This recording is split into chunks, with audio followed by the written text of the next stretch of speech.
I've always tried to make my books as practical as I possibly can. My goal has never been to write something overly academic. I want readers to take these ideas and actually apply them in their everyday lives. I'm a firm believer that real change happens through small, consistent steps. Most of the time, when we experience an emotion or a thought enters our mind, we never stop to question it. We simply accept it as something natural, as if it came entirely from us. Instead, I want you to develop the habit of examining yourself every single day. Whenever you have a strong feeling or a sudden idea, ask yourself, why am I thinking this? Why am I reacting this way? It's not an easy process. It demands patience and a level of self reflection that many people find uncomfortable. But once you start investigating the source of your emotions instead of blindly accepting them, you begin replacing automatic reactions with genuine understanding. When I wrote The Laws of Human Nature, I openly acknowledged that I have a natural bias.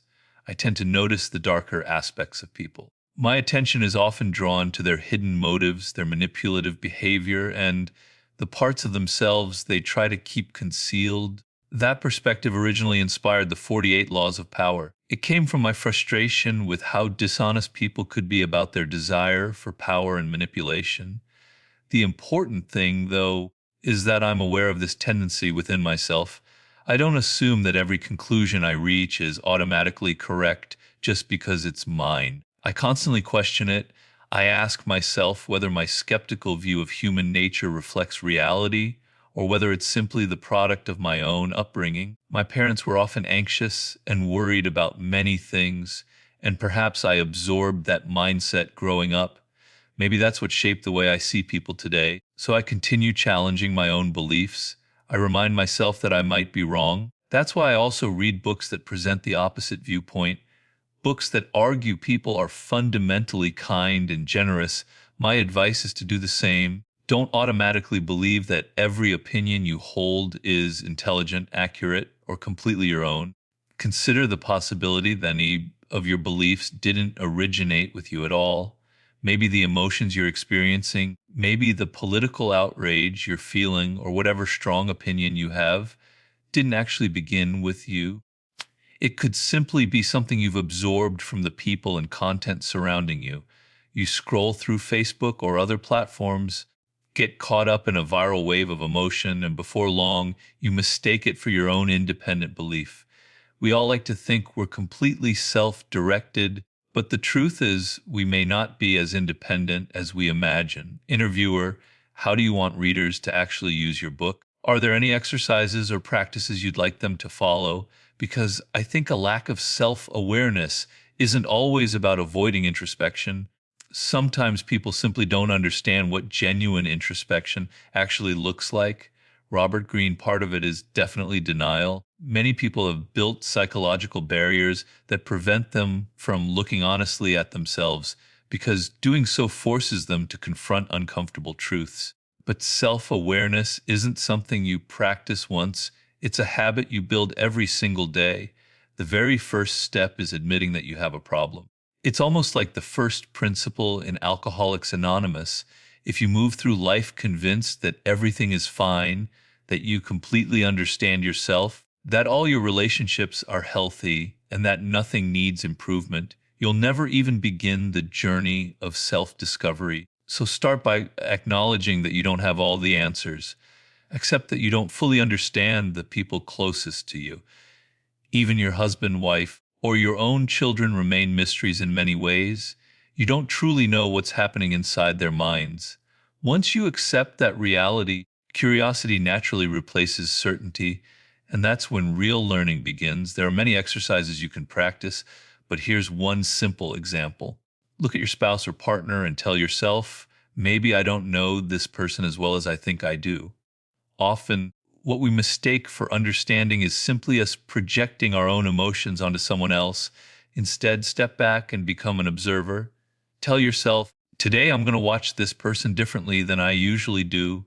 Pay close attention to their body language because I've always believed nonverbal communication reveals far more than words. Challenge yourself to discover just one thing about your partner that you've never noticed before. Try to understand the world from their perspective instead of your own. The next time you disagree or get into an argument, resist the urge to believe you're automatically right. Pause, lower your defenses, and honestly ask yourself what the situation looks like through their eyes. These are the kinds of small daily habits that gradually reshape your perception. The same principle applies at work. You probably assume you know your coworkers, but in reality, you don't. They may have opinions about you that you've never considered because you've never taken the time to observe them carefully. Rather than making assumptions, simply watch them. Throughout my book, I share countless examples that teach you how to become a better observer. Learn to notice body language, recognize the meaning beneath people's words, and identify recurring behavioral patterns. For example, think about how your own body reacts when your boss walks into the room. Most of us immediately become more tense or nervous without realizing it. Yet when a close friend appears, our face brightens, our posture relaxes, and we instantly feel comfortable. Everyone behaves this way. That's why you should pay attention to how people react when they see you compared to how they respond to others. Do they suddenly become anxious, more energetic, more reserved? Those subtle shifts reveal valuable information, not only about them, but about the kind of effect you have on people. Most of us simply aren't paying enough attention. Earlier, you mentioned Milton Erickson, someone both of us deeply admire because of his extraordinary powers of observation. What fascinated him wasn't just how much he could notice, it was how little everyone else noticed. Interviewer: I'd love to explore his story because the way you describe it in your book is fascinating. His ability to read nonverbal communication almost feels like a superpower, yet you explain exactly how he developed it. Could you walk us through what happened after he contracted polio, what lessons he discovered, how he sharpened those abilities, and how the rest of us can train ourselves to become more observant? And I'd also love for you to explain what he discovered about the different meanings behind the word no. Robert Greene, Milton Erickson was truly remarkable. He's widely considered the founder of modern hypnotherapy and became one of the biggest influences behind NLP. When he was around 18 years old, he contracted polio. As the illness progressed, nearly every part of his body became paralyzed. The only movement he still had was in his eyes. Imagine what that must have been like. You're lying in bed with an active mind, yet you can't move, can't read, can't entertain yourself, and can't even communicate normally. All you can do is listen while others read stories to you. Eventually, the boredom, frustration, and helplessness would become overwhelming. Rather than surrendering to that situation, Erickson transformed it into an opportunity. Since speaking was impossible because his mouth was also paralyzed, he devoted all of his attention to watching people. Day after day, visitor after visitor, he observed every tiny movement more carefully than anyone else ever had. Over time, he realized that people communicate through an entirely different language, one that has nothing to do with words. This language exists in gestures, facial expressions, posture, eye movements, and especially tone of voice. Month after month, and eventually year after year, he became fluent in this silent language. A simple movement of his sister's head or the way she brushed back her hair could instantly tell him whether she was annoyed with another family member. He even realized that the word no wasn't a single response. Depending on the speaker's voice, expression, and body language, it could carry several completely different meanings. Someone might say, "No, I don't want the apple," while every nonverbal signal they're sending actually communicates the opposite. He became so sensitive to these signals that he could overhear conversations happening in another room and understand the emotional meaning behind the words simply by listening to the speaker's tone of voice. People often use language to hide what they're really thinking, but their bodies rarely cooperate. Nervous gestures, shifting eyes, facial expressions, posture, and vocal tone constantly expose emotions that words try to conceal. Milton Erickson mastered this hidden language. Later, when he became a psychoanalyst, he incorporated those skills into his practice. He intentionally positioned his desk so every patient had to walk across the room before sitting down. Long before they spoke a single sentence, he could tell from their posture, their pace, and the way they walked whether they were anxious, confident, resistant to change or genuinely ready to improve. His observational skills became so extraordinary that many people eventually believed he possessed psychic abilities as though he could read minds. The real lesson, however, is much simpler. Every human being has the capacity to develop this second language. Think back to our earliest ancestors. Before spoken language existed, survival depended entirely on reading one another accurately. While hunting, you couldn't shout, "There's a leopard behind you." You had to recognize fear in someone's eyes or excitement in their expression instantly because your life depended on it. That extraordinary sensitivity to nonverbal communication is still built into us today. We've simply stopped paying attention. That's why I believe our ancestors were almost psychic in the way they interpreted nonverbal signals. They had an extraordinary ability to tune into the emotions constantly being expressed by the people around them without a single word being spoken. The central idea of my book is that we're all continuously broadcasting information about how we truly feel. Our real emotions leak out through body language, facial expressions, posture, eye contact, and tone of voice. The problem is that most people never notice these signals. They're so focused on the words being spoken that they completely overlook this deeper, far more revealing layer of communication. My goal is to teach readers how to recognize these hidden cues and become much sharper observers of human behavior. Interviewer, I don't really know the best way to phrase this, but although I wouldn't wish a stroke on anyone, you've managed to extract valuable lessons from such a difficult experience. What do you do each day to still find moments of happiness despite everything you've lost? Robert Greene, honestly, it's a constant battle. Some days I wake up feeling optimistic, productive, and genuinely happy. Other days I'm overwhelmed with frustration. I'll literally find myself muttering under my breath because I'm so irritated by what I can no longer do. It's an emotional struggle that I have to face every single day. The frustration is easy to understand once you experience it. Imagine trying to button your shirt when one of your hands is so weak that a simple task takes several minutes. Getting dressed becomes an ordeal. Something as ordinary as reaching for a bottle of vitamins suddenly feels like a challenge. I can't type the way I used to. Most people never think twice about how incredible their hands really are. You wake up every day, use them automatically, and never stop to appreciate them. But let me tell you, your hands are nothing short of miraculous. If you suddenly lost the ability to use one of them, your entire world would change overnight. So don't overlook the small things your body allows you to do. I can't walk normally anymore either. My balance is unreliable, so I'm constantly holding onto furniture or walls to keep myself steady. Every day there's this underlying tension running through my mind. Am I about to fall?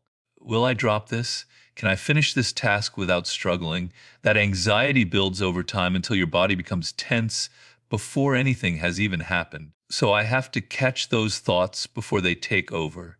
I repeat the same message to myself over and over. You're improving. It's just happening so gradually that you can't see it yet. Give yourself time. Recovery isn't measured in days or weeks. It may take years. This isn't necessarily permanent. Be patient. Some days that inner dialogue helps. Other days I don't believe a single word of it and the frustration wins. That's why I say recovery isn't a straight line. I can go for weeks feeling positive, only to suddenly fall into a period where everything feels overwhelming again. I'll see people walking down the street, hiking, jogging, or doing things I loved only a few years ago, and I'm reminded that my life used to look exactly like theirs. In those moments, it hurts.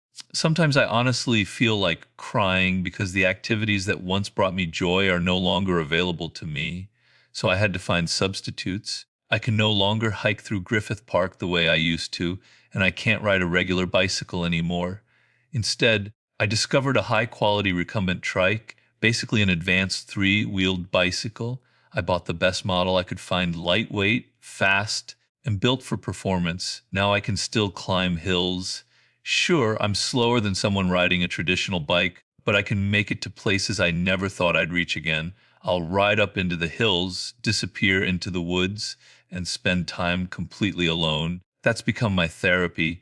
Even though those moments only last 30 minutes or maybe an hour, I squeeze every possible ounce of joy out of them. Being surrounded by nature away from distractions reminds me that life can still be beautiful.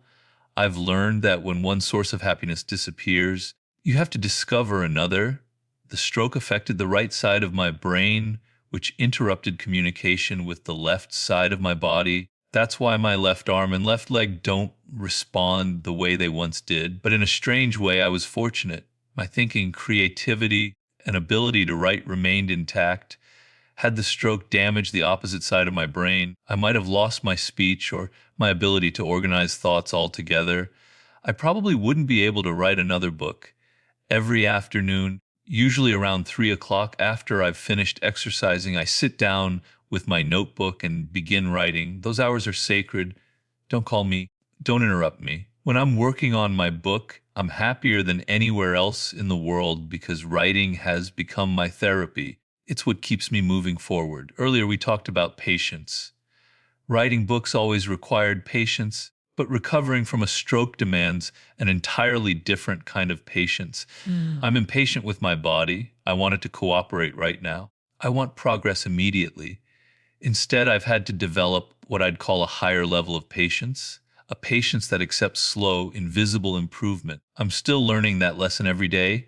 Interviewer, let's talk about hope.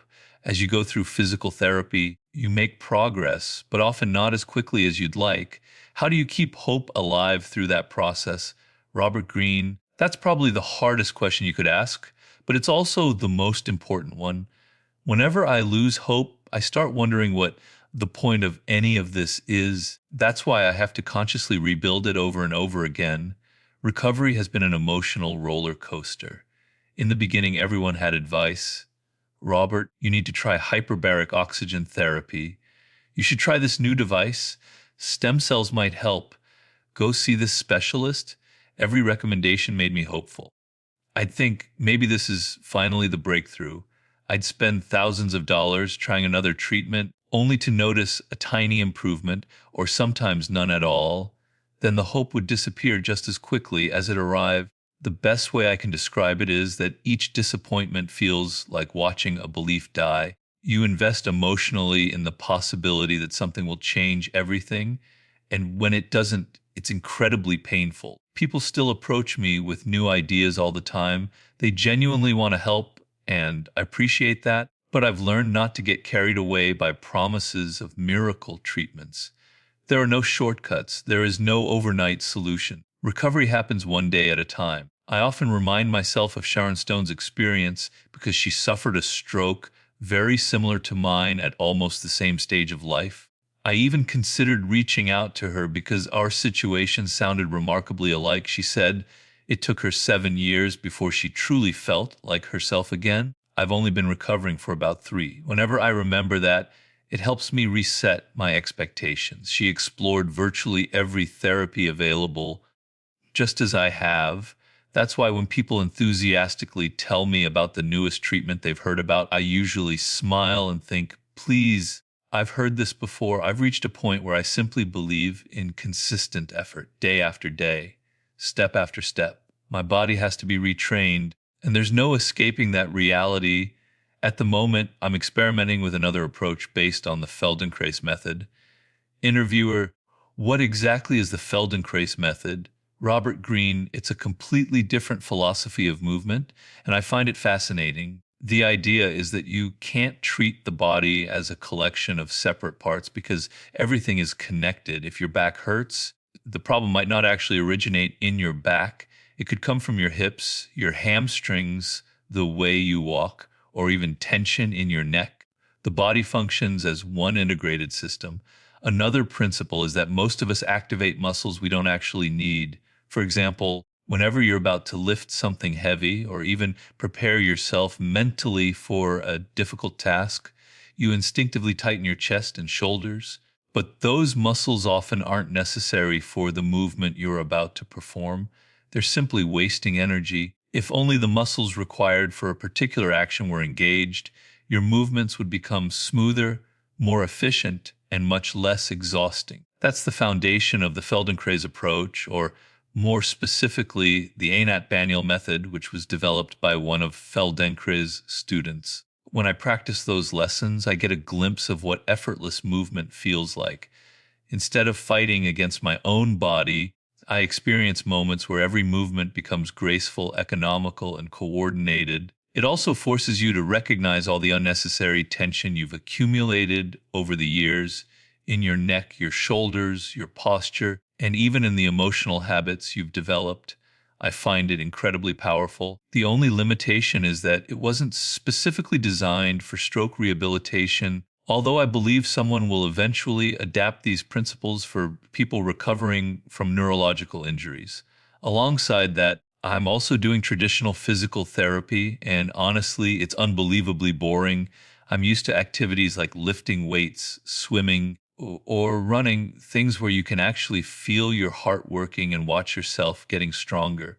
Physical therapy is completely different. You're repeating tiny, microscopic movements with your knee, your foot, or your leg over and over again. It's not exciting in the slightest. To get through it, I usually play music, watch a game on television, or find something to distract my mind while I work through the exercises. That's simply what my daily routine looks like. Interview, what fascinates me is that everyone eventually faces some kind of hardship, whether it's illness, injury, or another life changing event. We all reach moments that force us to adapt. Watching how you've handled yours is incredibly inspiring. Before we started recording, you mentioned how difficult typing has become. For someone whose career depends on writing, that's an extraordinary obstacle to overcome. I've thought about this a lot myself. I was a relatively late bloomer. I'm 45 now, and only recently have I started feeling truly confident in certain skills. Sometimes I look at people who are 10 or 15 years ahead of where I was at their age, and it's easy to wonder how much more they'll accomplish simply because they figured things out earlier. But eventually you realize that comparing yourself to other people doesn't lead anywhere useful. Interviewer, a few years ago, when we reached a major milestone on YouTube, I decided to celebrate by staying live on camera for 24 straight hours. The only time I stepped away was to use the bathroom. Robert Greene, 24 hours, interviewer exactly. Then, only a few days later, I flew to England to give a presentation.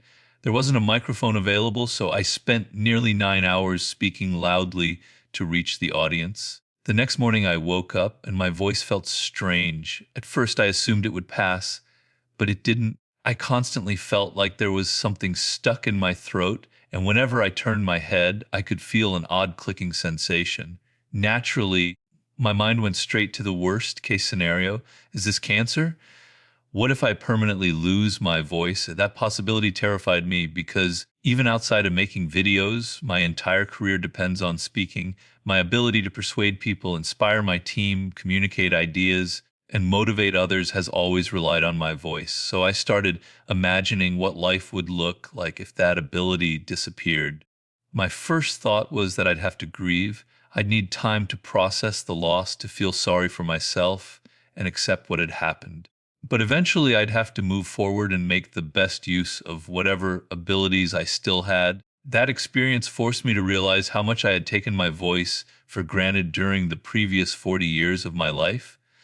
Now I appreciate it every single day. Listening to your story gives that lesson even more weight. Robert Greene, unfortunately, this is something every person will eventually face. It may not be a stroke, it may be something entirely different, but sooner or later, life takes away something you've always assumed would be there forever. That's simply part of being human. It can happen when you're young, middle-aged, or old. Because of that, we all need to develop the emotional skills required to face adversity. If there's one message I wish I could permanently imprint on people's minds, it's this: never take your current abilities for granted. I certainly did. I believed I'd be swimming for the rest of my life. Swimming wasn't just exercise, it was a huge part of who I was. Then, in an instant, it was gone. So while you still have your health, appreciate it. Every time you walk, run right, swim, lift something, or simply move without effort, recognize what an extraordinary gift that is. Don't become anxious about losing it someday. That isn't the point. Fear won't improve your life. You should live with joy. But at the same time, cultivate genuine gratitude for what your body allows you to do right now. The things your hands, legs, and brain accomplish every day are nothing short of miraculous. Most of us don't recognize that until those abilities disappear. And if something does happen, remember that human beings are remarkably adaptable. We're capable of finding new ways to live. We discover substitutes. We adjust. That's one of our greatest strengths. Speaking of late bloomers, I think I may have started even later than you did. I didn't begin writing the 48 Laws of Power until I was around 36 or 37. By comparison, you had already built successful businesses before then. Interviewer from a business perspective, yes, but your story is incredible because your entire life changed relatively late. Robert Greene, that's true. Until my mid 30s, I honestly felt completely lost. I wasn't building companies like Quest or achieving anything remarkable. I was an unemployed, discouraged screenwriter living in a small one-bedroom apartment in Santa Monica.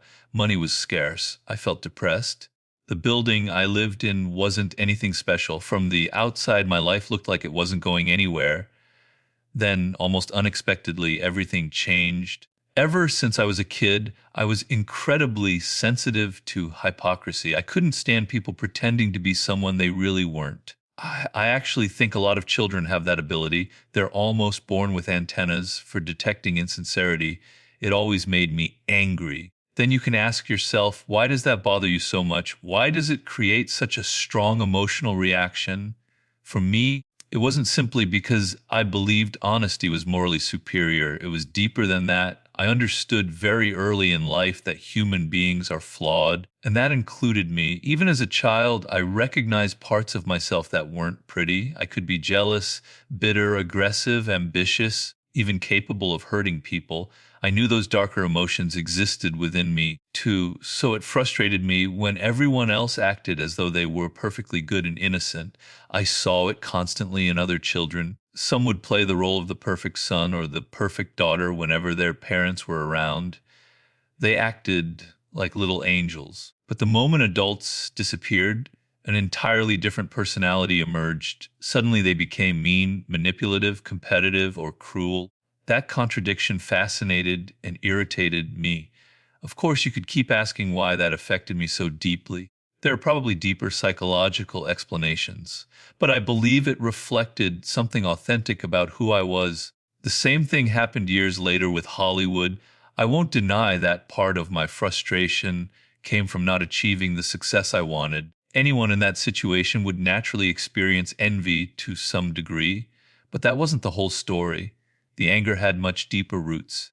I'd been wrestling with those feelings since childhood. They followed me throughout my 20s and appeared in nearly every short story, novel, screenplay, and play I tried to write. So when I finally began writing The 48 Laws of Power in 1996, I drew directly from that emotional source. If those feelings hadn't been genuine, if they had simply been manufactured for dramatic effect, I don't think the book would have worked.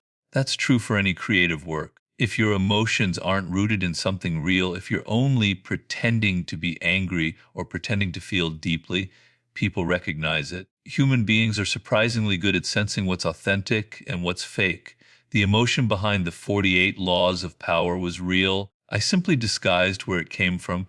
I never openly said the book was inspired by my experiences in Hollywood, and I never made it about myself. But if you read between the lines, you can feel the frustration beneath the surface. You can sense my reaction to hypocrisy and manipulation. Instead of letting that anger consume me, I transformed it into something productive.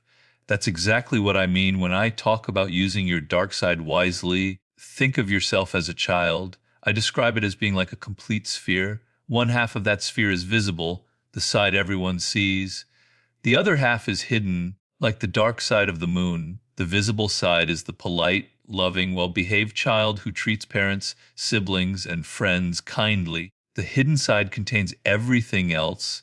It's the part that feels jealousy, anger, competitiveness, and the occasional desire to pull someone's hair, ruin their homework, or get revenge. Those impulses are perfectly natural. They're part of being human.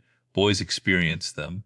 Girls experience them too. As we grow older, however, something changes. Instead of remaining a whole person, we cut that sphere in half.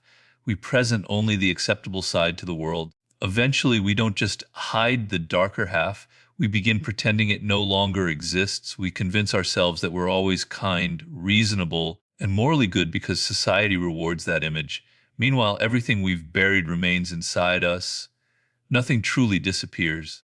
That's one of the fundamental laws of psychology. The emotions you experienced when you were 4 or 5 years old don't vanish.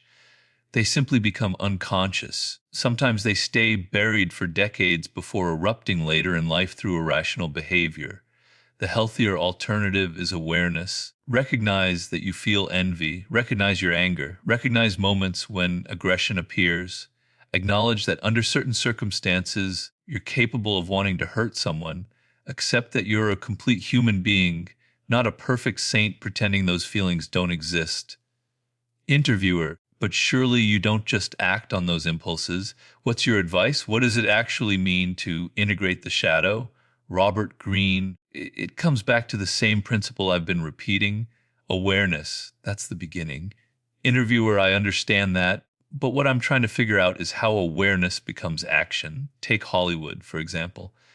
As I'm entering that world, I've become very aware of the games people play. I can usually tell when someone is being fake or manipulative. Instead of becoming angry, though, I mostly feel sad because that's the only strategy they seem to know. So, how does someone actually use their shadow constructively? When you encounter someone who's manipulative today, you don't explode at them. You clearly restrain yourself. So, is integration simply recognizing those emotions without acting on them? Or does it mean consciously choosing when and how to use them? For example, if someone attacks me unfairly, I can choose to respond with controlled aggression when it's appropriate. Anger becomes another tool available to me instead of something that controls me. Robert Greene, that's a good way of putting it. But here's the important question. Are you consciously making that choice, or are you simply reacting automatically? Can you use those emotions strategically? Imagine you recognize that someone in Hollywood is manipulative. If you immediately call them out, you may create unnecessary enemies and make your own situation worse. Instead, can you pause? Can you think several moves ahead? Can you respond in a way that protects yourself while also exposing the manipulation without creating unnecessary conflict? That's what I'm talking about. Interviewer, I try to be strategic, but I also care about the kind of person I become through those interactions. When I walk away, I don't want to feel like I've become dishonest myself. Usually I respond by asking questions. I'll say something like, "What's your objective here?" Or, "It seems like you're frustrated with me. Help me understand what's going on because upsetting you wasn't my intention." Sometimes those conversations become uncomfortable. Sometimes they end relationships entirely. But I'm always thinking about my long-term reputation. I want my actions and my words to remain consistent. Robert Greene, but that's exactly your integration. Earlier, you mentioned something very important. When you're completely exhausted and don't want to keep working, you think about the people hoping you'll fail. You use that emotion to push yourself forward. That's your answer. Instead of directing that anger toward other people, you're turning it into fuel for your own ambition. That's precisely what integrating the shadow looks like. You're transforming potentially destructive emotions into productive energy. That's what I did. I never wrote the 48 Laws of Power to attack specific individuals in Hollywood. You can read the entire book without knowing who inspired it. I wasn't interested in revenge. Hurting people has never made me feel better. If anything, it leaves me feeling worse. So rather than lashing out, I redirected those emotions into creating something valuable. The same principle applies everywhere. If people doubt your abilities, let that become motivation. Build your business. Prove yourself through your work instead of your anger. If you're an artist who grew up with abusive parents, don't spend your life consumed by resentment. Transform that pain into a novel, a film, a painting, or a piece of music. Many great works of art are powered by deeply personal anger that has been refined into creativity. The same is true with injustice. If something in society genuinely angers you, whether it's racism, sexism, corruption, or anything else, you could waste your energy arguing online, or you could build a movement. create an organization, contribute something meaningful. That's integration.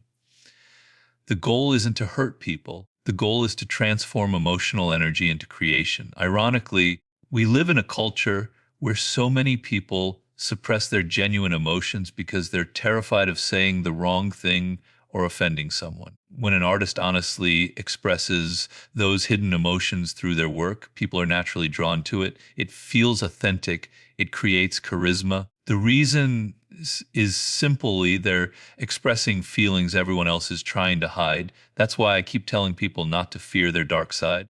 Inside it lies enormous creative power and incredible motivation. Use it, don't let it use you. I was a struggling, depressed, penniless screenwriter in a one bedroom apartment in Santa Monica, and then suddenly my life changed.